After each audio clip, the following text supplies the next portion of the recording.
transformation journey and how getting too much in the mind and emotion actually can, number one, age us, number two, make it difficult to transform, easier to stay stuck, and so forth, and also affect our health negatively. So let's look at all of these. Welcome, I'm Stasia. Thank you for coming to the channel.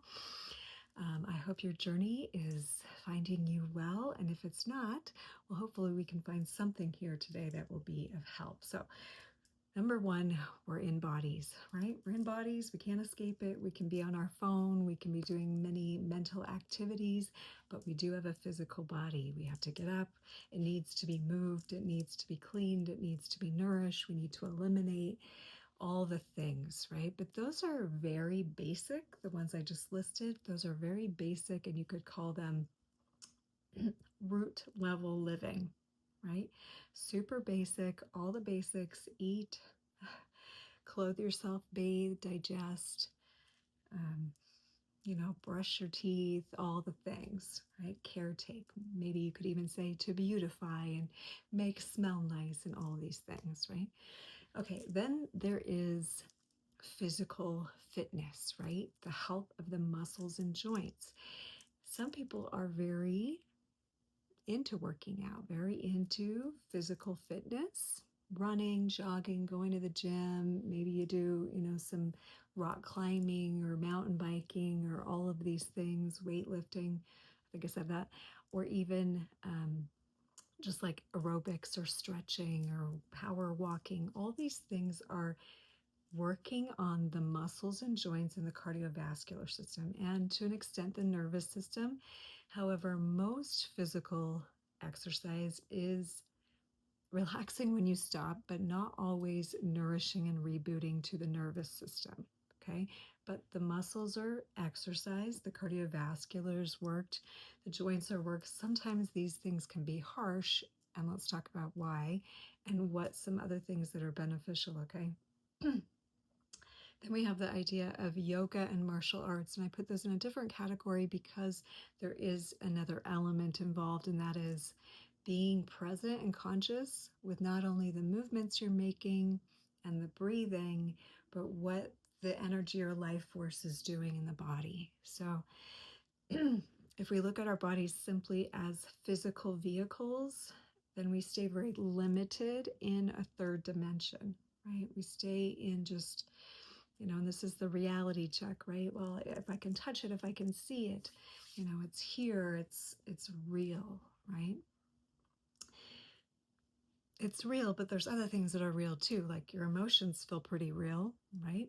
The pains in your mind, your anxieties, your situations that you're having to deal with, that seems pretty real. The financial transactions that are going on that may not be in your hands, that are just digital, the communications that are digital, those are living in a different dimension, okay? And so is your heart, your love, your life force current, like the very thing that animates you, that is not tangible, right? But in yoga and martial arts and these things, we sense them and we tune into them and we learn to work with them. So this adds another dimension of health to the body. And then, of course, there's what we eat and what we drink. I can even say some people are just eating to fill the void, and some are consciously choosing foods that are nourishing, and still others are really intuitively eating. You could say those are like 3 stages of just eating to fill a physical need, maybe, super unconsciously, just like this tastes good. And then I'm actually going to choose healthier now. I'm going to look at the ingredients. I'm going to assess the quality. Is it organic? Is it free range? All these things. That's still very mental. Better, it's an evolved principle. But then we also have, I'm consciously, intuitively choosing my food based on my current state, my emotional current. Should I even eat right now because of what's happening? Is this a fasting moment? And really choosing nourishment that way, right? So we can take that same idea and we can translate it to everything. Like, this music, is it nourishing me? This relationship, is it nourishing me right now? And nourishing can take different forms too. So let's touch on that for a moment. Then I want to get into the other ways to use our bodies for health, because we are touching on deeper and deeper layers, right? As we become aware of what we're putting in our body, maybe we're choosing some supplements, those supplementing what nutrients we might not be getting. And so then we're like helping this vehicle's biology and like sort of ding mechanism run better with the right nutrients and so forth.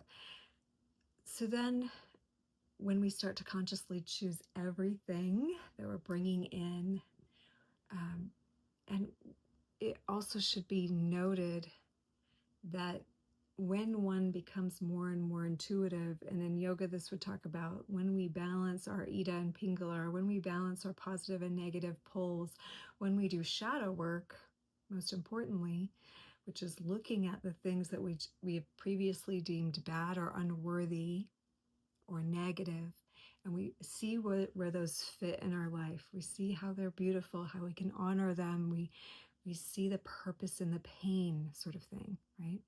And we begin to value different kinds of situations, right?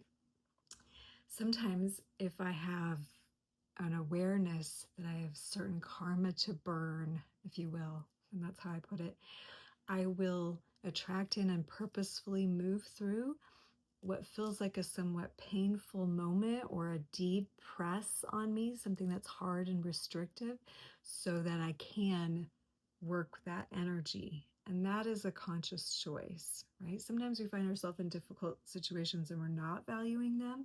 And we feel like they're just thrust upon us and they're drama and we're in resistance. That's different. That's like the just eating whatever, right?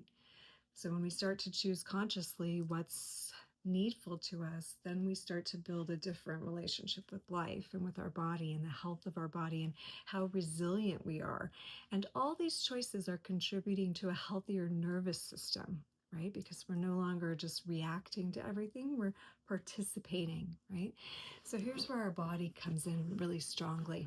And that is, like, we live in this whole form. And there's not just ways to move, like ways that make me stronger and push against things and move. Like, these are very masculine movements, right? They're very like structured and they work with the bones and everything, okay? And then there is, and some men may not like this next one and be like, I'm never going to do that. But this is just one version, right? Then there is like the ways in which you can move and you can sort of, like traverse reality, like in a more like, I'm feeling like roller skating and like moving through things, right? And there's a difference between just walking down the road, being that person. Or what I'm getting at really is, how do I really embody? A lot of people are using that word right now, and I think what they mean is integration, where they're trying to get like things they've learned and like apply them in their belief structure and how they talk. That's sort of like walking the talk. But then there's another level where we're actually in the physical body and we're like, what? I'm sorry, what did you say? Holy cow, this is amazing. And you begin to like become animated, right? It's almost like you begin to think, if I don't use this body, it's gonna stop working. And I don't want anyone to think I'm a robot. So I gotta show up as a real girl, a real woman, right? This idea of like Pinocchio and like a wooden boy that's do. And then how is he different when he's a real boy? He's animated. He's like a kid running around. Like expression is known through the body. It's someone else is understood through how much they can show you of themselves. Dun, dun, dun, dun, like kind of energy and like really sinking into that. So it's funny because we live in a society where only like really funny people or like strange people like really embody. But I think there's a little bit we're missing there, and that is think of how the world would be if everyone was truly showing you externally who they are, so that you could vibe with it and not just have it be a mental figuring out like, I wonder, I wish I knew what they were thinking. But if we were authentically like, what? Like, what do you mean?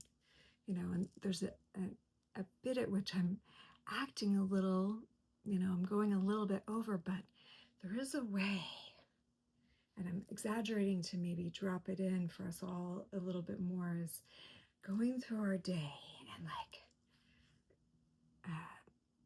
practicing using the space differently, practicing, maybe you pick something up differently and you sort of like are a little bit more aware of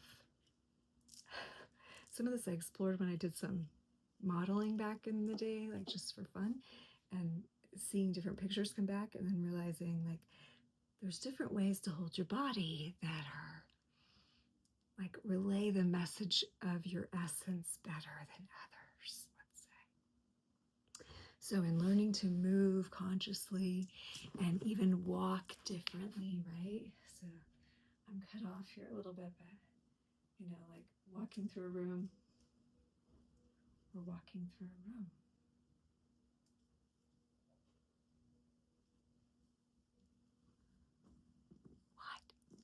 I always get along better with the little kids at parties because I feel like with kids, it's okay to get extra animated.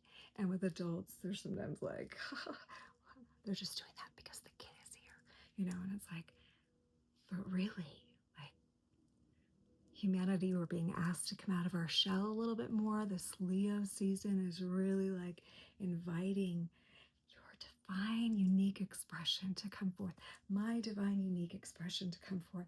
So work on embodying, even just in front of the mirror, I like moving the body in a different way, like feeling the ways your body can move.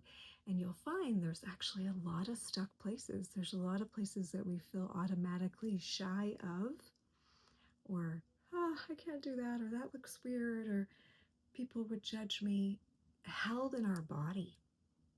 Right? So how this then translates to ill health is the places we're holding that we're afraid to show, that we don't want to move into. They become stagnant zones for our energy, for our consciousness.